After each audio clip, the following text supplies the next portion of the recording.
मेरे जीवन का एक लंबा समय गुणायतन के लिए लगा। गुणायतन मेरे सामने एक बहुत बड़ा चैलेंज था। जब बात आई कि 14 गुणस्थानों को प्रदर्शित करेंगे, मेरे से बहुत सारे साधुओं, त्यागियों और विद्वानों ने कहा, महाराज ये भावनात्मक तत्व को आप क्रियात्मक रूप से कैसे दिखाएंगे? मैंने कहा मैं दिखाऊंगा।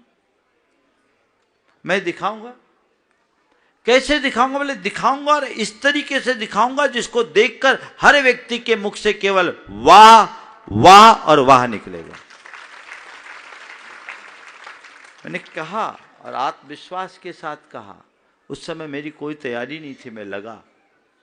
और महाराज जी आपको बताऊं, 2007 से लेकर 2017 तक की 3 स्टोरी बोर्ड को मैंने डस्टबिन में डाला।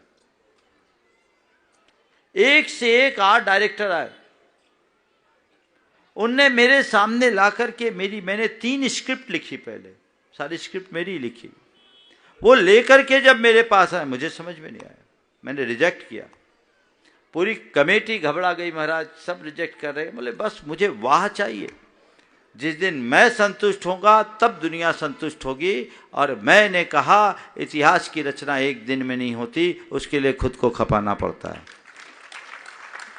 और उसके बाद चलते चलते अब जो गुणायतन ने रूप लिया है और गुणायतन में जो प्रदर्शित होना है, अभी समय नहीं है, फिर मिलेंगे तो बताऊंगा आपको।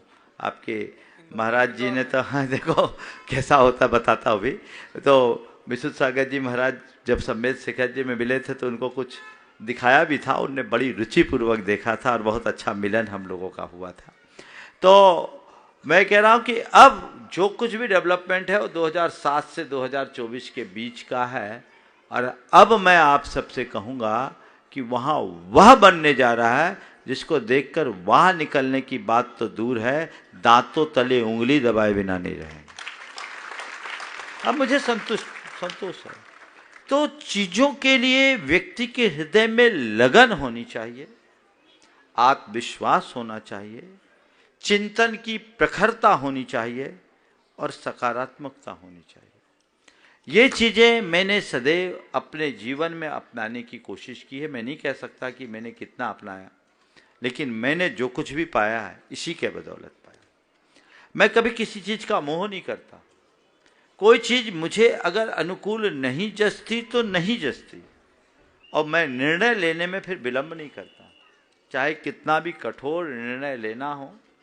और निर्णय लेने के बाद फिर उसके बारे में दोबारा नहीं सोचता, तुरंत काम होता। निर्णय सुविचारित रूप में लेना चाहिए और अपने हृदय को आत्मविश्वास से भरकर रखना चाहिए।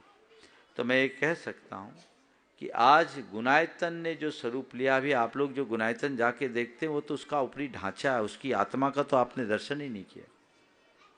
वहाँ जो चीज बनने जा रही है, सोरिंग राइड, जिसका आपने कभी नाम न सुना हो।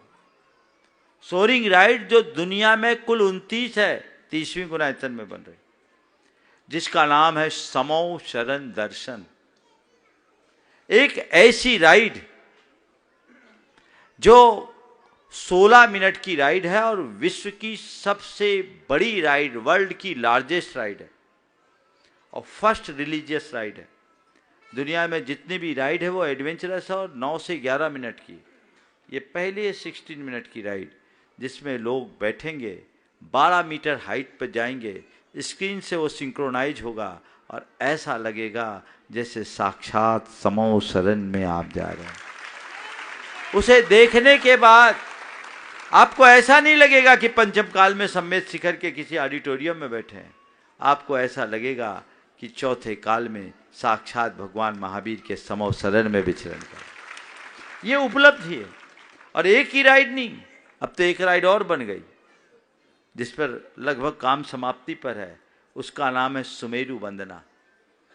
वो एडवेंचरस राइड है जिसमें सुमेरु पर्वत के चारों वनों का भ्रमण होगा और उस चारों वन में भ्रमण करने के उपरांत अंत में पांडुक वन में, पांडुक शिला में भगवान का अभिषेक और पांडुक वन के अकृत्रिम जिनालय की वंदना होगी।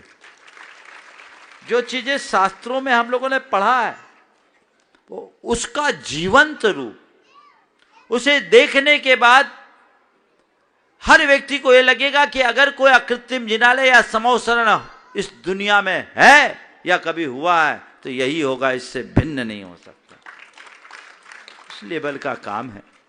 इसी तरह एक मूवी है यात्रा आत्मा से परमात्मा की, 108 मिनट की, मिथ्या दृष्टि से लेकर सिद्ध अवस्था तक का संपूर्ण जीवन वृत्त, चतुर्गति भ्रमण से लेकर मोक्ष गमन तक की पूरी झांकी, जैन दर्शन में प्रतिपादित 14 गुणस्थानों का जीवंत रूप, जहां आने के बाद लोग जान सकेंगे कि क्या होता है मिथ्या दृष्टि, किसे कहते हैं सम्यक दृष्टि, क्या होता है श्रावक, कैसे होते हैं मुनिराज, कैसे होता है ध्यान, कैसे होती है कर्मों की निजरा, क्या होता है केवल ज्ञान, कैसा होता है भगवान का समोसरण, कैसी खिरती है भगवान की दिव्य वाणी, कैसे करते हैं भगवान श्री विहार और कैसे होता है भगवान का मोक्ष गमन। ये सब बातें आप अपनी आंखों से देखेंगे।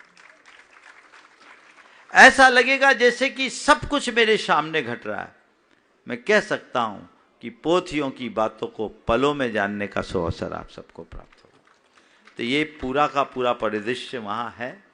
तो ये एक पूरी सतत चलने वाले शोध का परिणाम है और सतत प्रयत्न का परिणाम है। तो आपने जो बात कही, आलोचनाएं होती है, उससे घबराना नहीं चाहिए, पर कोई आलोचना करे ऐसा काम नहीं करना चाहिए और ना किसी की आलोचना करनी चाहिए। मैंने अपने जीवन में ये 2 बातें आत्मसात की। मैं कभी किसी की क्रिटिसाइज नहीं करता, किसी विषय में टिप्पणी नहीं करता, और कोई आलोचना करे चलाकर ऐसा काम नहीं करता। अब जिनको आलोचना करना है, कुछ लोग हैं हमारे समाज में जिनको चावल में कंकर ही बीनना आता है, वो उनका धर्म है, वो कंकर बीनेंगे, वो उनका काम, पर हम तो चावल बीनने वाले लोग। तो हम लोग मेरी आलोचना करें ऐसा काम मत करो और कभी किसी की आलोचना मत करो। अपनी लाइन लंबी करते जाओ, जितने आलोचक हैं उनके मुंह अपने आप बंद हो जाएंगे, रास्ता खुल जाएगा। महाराज जी